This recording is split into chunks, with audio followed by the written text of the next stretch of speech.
Hello everyone, Tom here. How about some training? Let's do some no baloney training. We're going to do a little Budo today. We're going to go through the whole set, and what we're going to do is some variations while we train. It's going to be awesome. This is going to be another series. I'll probably do this in 3 parts. Today we'll go through what I like to do for a warm-up, to warm my body up. The older I get, the more it's necessary that I warm up my body, and I'm going to talk about that in a minute.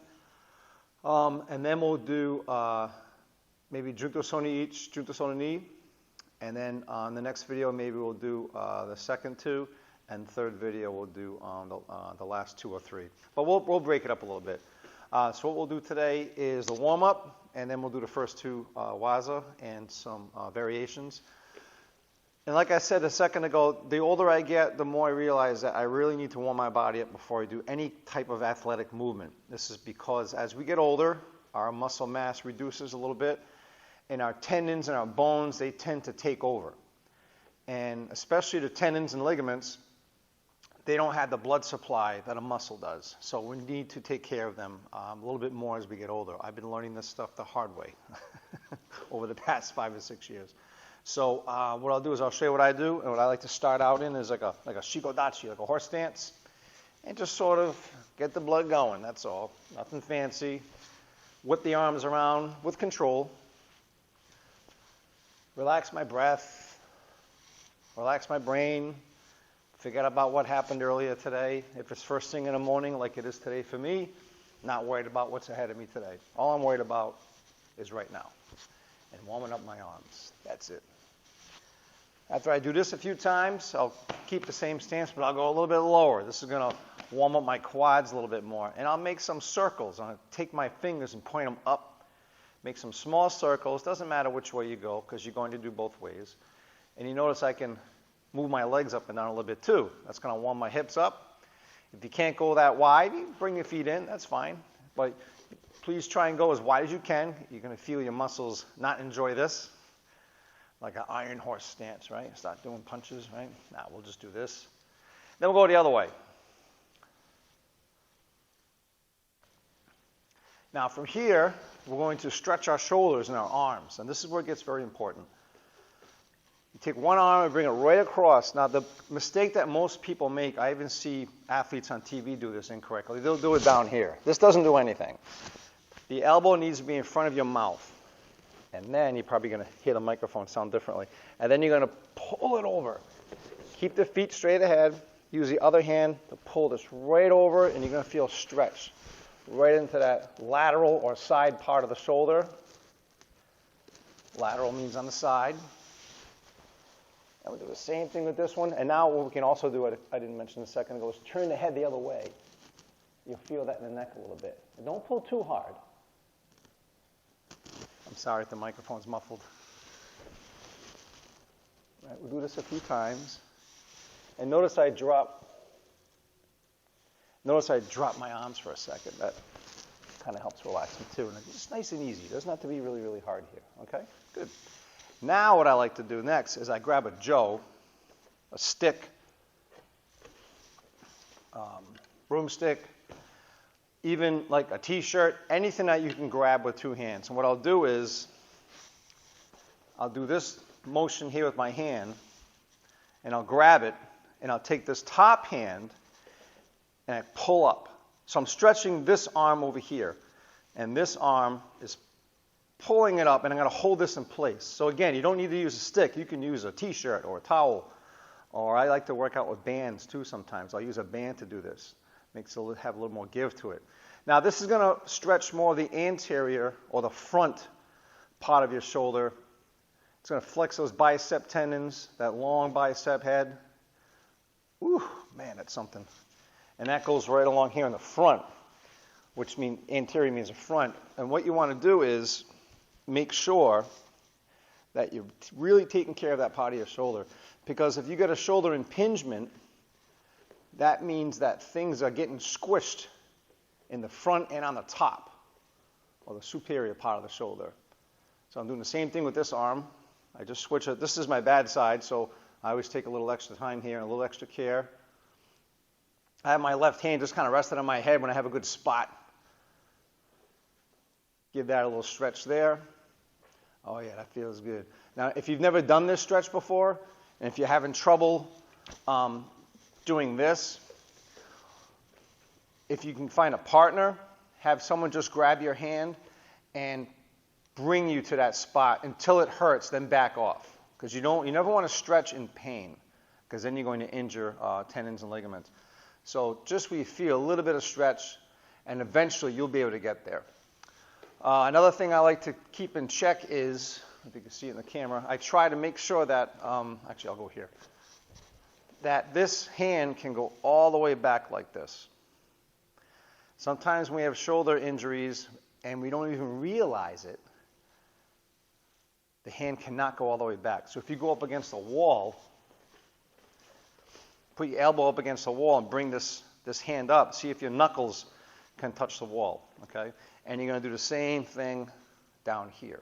If you're having trouble doing that, maybe you should see a physical therapist or go see a sports guy and get your shoulder back in shape. So you don't do any more injury when you're practicing sword arts, right? Because there's a lot of swinging. We tend to get the same type of injuries that tennis players get, or like a baseball pitcher, things of that nature, or a boxer. Boxers get a lot of deltoid injuries from all the forward thrusting that they do. So that's something you can think about. Now, another one I like to do is sort of hang the jaw like this. This you need a stick for, broomstick, doesn't matter what. And I'll do this. Nice and relaxed. Twisting my waist. And once I get used to this motion, so now I'm going to concentrate, I'll bring in my feet a little bit. Now I'm going to concentrate on my knees getting rotated a little bit as I do this. This helps with turning and cutting. So you're not pulling an MCL or an ACL or something like that, or something tragic like that, or a little patella tendon that provides traction on those knees. So you want to keep the knees flexible best you can. So I'm feeling my knees flex as I do this. And now I'm feeling my ankles flex because I'm digging my feet into the ground and I'm feeling my ankles twist a little bit with this motion. I've already done the knees. Now I'm doing the ankles. Now I'm doing both. Nice and soft. Maybe sink a little bit to give them a little give. Nice and relaxed. Let me back up a little bit here. And then what I'll do is I'm going to twist even more, but I'm going to lift up the heel on the opposite side. So now my rear heel is up. And I'll do the same thing here. So now I can twist more, because by lifting that heel, it releases my body to go that way. If I try going that far without lifting the heel, ooh, I'm going to feel that. And that's what we're going to do next. Now you can feel this in the Achilles tendon. Oh, yeah. So now what you can do is rotate the opposite foot while raising that heel, which we've already done, I think. But that's okay. We'll do it again. So now we'll work on the upper part of the body more with the same motion. Just going back to just the waist. Now, I don't move my knees much. I don't move my feet much, but I let them move if I feel it getting, there's a lot of pulling going on. So now I'm going to rotate the hip the opposite direction of which way I'm swinging. So if I'm swinging this way, I'm going to turn the hip that way. And you may not see much because there's not a lot goes on in it, but boy, can you feel it? Oh yeah, I just felt the back pop a little bit. I don't know if you heard it on the microphone. So again, the waist is going this way, but the upper body is going that way, right? So do that again. Oh yeah. All right. So everything we do today is going to be standing. So if you have bad knees and you can't get down on one knee, that's fine. We may do a couple of variations, but nothing incredibly difficult. Put the jaw back. All right, so what we're going to do is we're going to do a little bit of Budo. We're going to go with juntas on the each, juntas on the knee, and we're going to work them. We're going to work them to death, and we're going to do some variations, and we're going to have a lot of fun. So let me go get my sword, and I'll be right back. Okay, here we go. What we do in this dojo is when everyone comes to the dojo, when you arrive, you sort of bow in on your own, because especially during the week, folks work different hours, so folks can come in, they filter in, bowing on their own, practice for a little bit, and when I feel everyone's here, that's going to be here, that's when we start training, but at the end of the night, we all do bow out together. That's how we do it here. And I do have a video on how to properly bow in this dojo. Different dojos may do it differently, so feel free to check that out. Okay, Junto Soniichi, developed by Kano Sensei, early 1900s. These are not koiru kata, so keep that in mind. So they're basically variations of older koiru kata, so we're going to mess around with them and maybe do some variations on our own. Keep in mind that any and all variations done in these videos are all from this dojo and not to be considered from any other organization. So, Junto Soniichi, not a very difficult waza to do.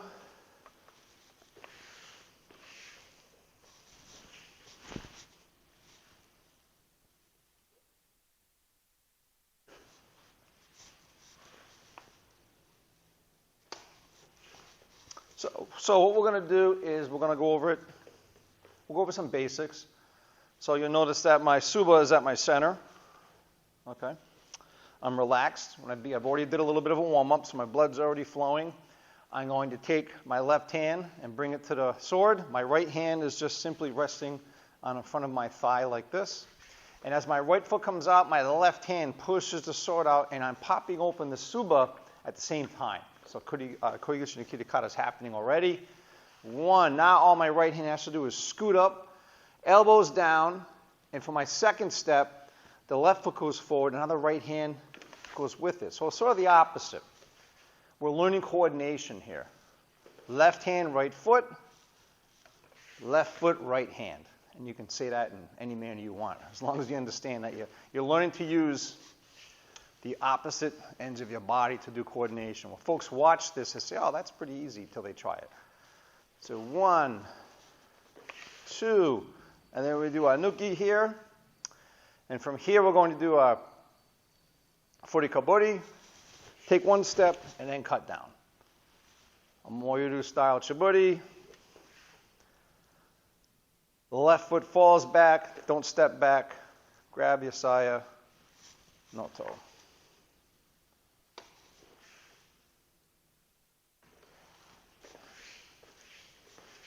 So now what you can do is you do that a few times. That's the kihon. That's the basic one that you should learn.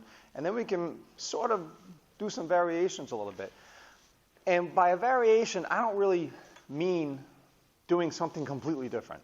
And that's what folks tend to misunderstand, that term variation. When I say variation at the beginning, variation of timing of your movements. But any professional athlete will tell you that in order to achieve a goal by performing a certain movement, you may be in a situation where you need to do that movement differently, flexing different muscles, have a different posture. Soccer or football is a great example of that. Folks want to kick the ball into the net. Well, you're not always going to have the luxury of standing like this and then kicking the ball. You may have one hand on the ground. You may have one foot up in the air. You still need to be able to get the ball in the net. You're still achieving a goal by using a technique called a kick, but your body may be in a different position. Your breathing may be different, okay? Things like that. So I tend to change how I perform these movements, and sometimes I'll stop and I'll look at myself to see how happy I am with what I'm doing as far as balance, as far as breathing. See right here, I just noticed my elbow's a little low. I'm going to bring that up, probably because I'm talking too much.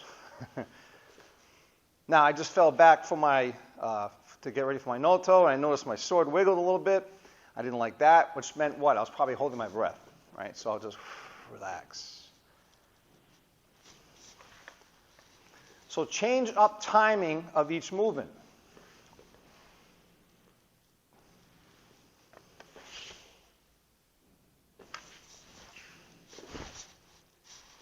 Change what muscles you flex to do certain movements, which muscles you use for tension. Let's look at Junto Soniichi again. So we go here, then we go here, and then we draw, up, cut. Notice I had pretty close to the same time interval in between those movements. Well, maybe change that up a little bit, okay? Maybe start here and then come into this movement. Give yourself a little pause. Cut. Then go into kaburi. Then step. Then do your cut. It's important to understand that those slight change of movements, that's going to mess you up. Especially if all you have been doing is the same thing over and over and over. It's like driving to work the exact same way. All of a sudden there's construction going on. There's a detour. Uh-oh, I got to go down this street. Oh my God, I've never been here before. I don't know what to do. Sort of the same thing. Take yourself down a different street on your way to that Kiryosh. Pause here for a second. Check your body. Make sure your elbow's down. Check your left hand. Sword's practically drawn here. All right? Maybe wait a second. Then come up and cut. Stop up here for a second. Check your body. Oh, my elbow's a little low. Got to bring it up. Check my fingertips. Check that I'm not just using my hand to do this. I'm breathing out and nice and relaxed. Then stop here for a second. Check things. Oh, this could be this way a little bit better. You will learn to make yourself more precise by changing up the timing of how you do things. There's no right, there's no wrong. It's a variation, or kaiwaza. Okay, kaiwaza of the kihon. We all know the kihon. We all know the basics, how it's supposed to perform all of these waza. But feel free to change things up. So what else can we do here? Let's see. Now we're going to change things up a little bit using different muscles because we're going to go in a different direction. Okay, so I'll face the camera for this one. So 1, 2, oh, how about here? 3. And then just finish the kata as prescribed. That was a quick little, cute little movement. All I did was shift my left foot over. If you watch me do it again, 1, 2. Remember the little heel raises we were doing? That just literally pushed me around, twisted me around to the right by twisting my foot. These are things you can figure out. These little details that you can learn yourself by putting different points of pressure in different locations. So by pushing my heel that way, that's going to twist my body this way. Oof. Oh, that was nice. And then finish the waza off. Okay, maybe go the other way. Let's try that. 1, 2, 3. I shortened things up a little bit. These are movements that can teach you stuff for more advanced waza, which are sort of needed to do if you want to do them properly. When you get into Okuden, Chuden, they're not done the same way they're done in Shoden. You got to sort of figure things out to make yourself much more efficient. Maybe push back. Here. This isn't much different at all. The only difference is I step back. Let's do that again. I kind of like that. 1, 2. So now my weight shift changes. Right? Let's do this together with me if you're able to, even just standing without a sword, if you're just watching the video. 1, 2. So normally we would lurch forward. So our rear foot is going to push us forward. You don't realize it, but that's what's happening. Let's do that one more time. 1, 2, 3. That's what's going on there. But now I want to go backwards. 1, 2, whoop. This foot's pushing now. Oof, 3. Now, if you weren't used to doing that, you just went down a different street to go to work here because you've changed your muscle tensions by going backwards. Now I'm going to go forward again to cut, if I want to. Let's really mess it all up. 1, 2, 3, 4. All it takes is a weight shift, a twisting of the foot, a twisting of the hip, which I'll get into in a second, to make things differently. And that's going to mess with you up here. You're going to go down a different street on the way to work, and you're going to be at a 4-way stop sign, and I don't know where to go. But if you practice different states of mind, different states of pressure, you will be able to be sure that you're doing proper swordsmanship by staying 50-50, keeping your balance, keeping your breathing, keeping your head. Okay? Second one is Junto Sono Ni. Very different. Why? the draw is different. Starts out the same way, as we all know. 2, 3. You see my body is sort of sideways almost. It's called hanmi, right? Rather than here, I'm here. All right, the tip of the blade sort of lined up to my center, give or take. And then after we do this draw, we take 2 steps. Ooh, that's a variation. And then we do a different chiburi, a flick chiburi, which I would rather do. Why? It's easier. I'll go on this side.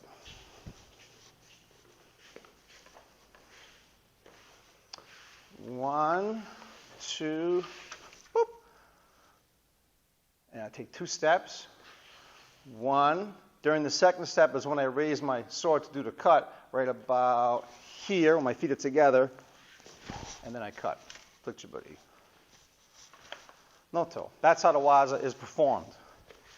You want to talk about having fun with timing? Whew.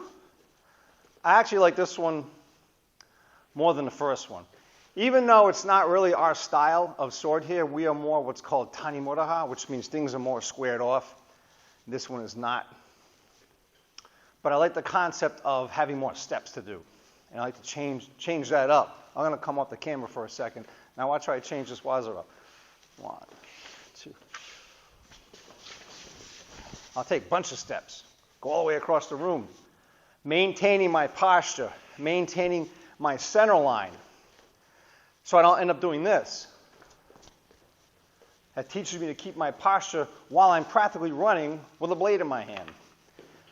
That's sort of what Junto Sono Ni is giving us. Although it's just 2 steps.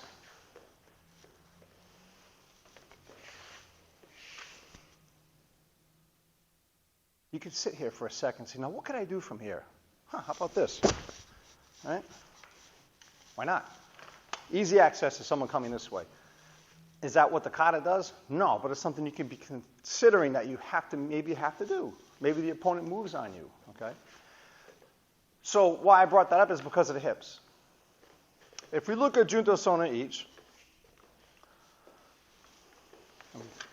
we're squared off. The hip is already ready to go, and we feel that when we perform this waza in its original form. So I'll just start over. 1, 2. See how my hip's going forward as I cut? It's already going. So it's faster to get to that big final cut. I can get there quicker with Junto Sono Ichi than I can with Junto Sono Ni. Why? Well, and this is not a variation. This is just how these waza are. The hip's being retracted here. So now I have to go back. That's why I'm maintaining the pressure here and looking for an opportunity. Then I come in and cut. Does it matter which foot's forward when you do the cut? No. But the original version is how we learned it. So once you draw your sword in this fashion, sort of opens up a bunch of possibilities here. Right? I just showed you I could cut here. Well, why not here? This is kind of giving me a little bit of a universal position here. And these are things you can think about. And these are things you can practice. Remember that little heel lift up we did when we did our warm-up? That works. Maybe he ran away, this guy, but he had a buddy sneaking up behind me.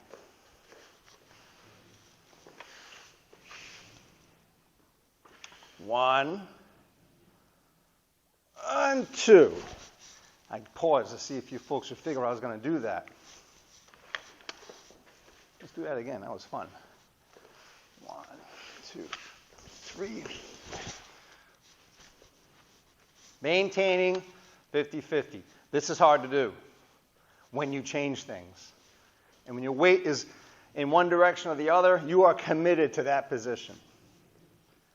So these 2 waza can be a lot of fun. And it doesn't have to be anything that's like spectacular. Oh my goodness, I never thought of that. I've never seen that version. They're not really versions. They're just variations of what the body's doing. Something as simple as that. Record yourself. Look at it. See if your weight changes. See if you're giving away what you're going to do. Enjoy them. And thank you so much for your support. Thank you so much for training with me. Any questions, let me know. Thank you so much.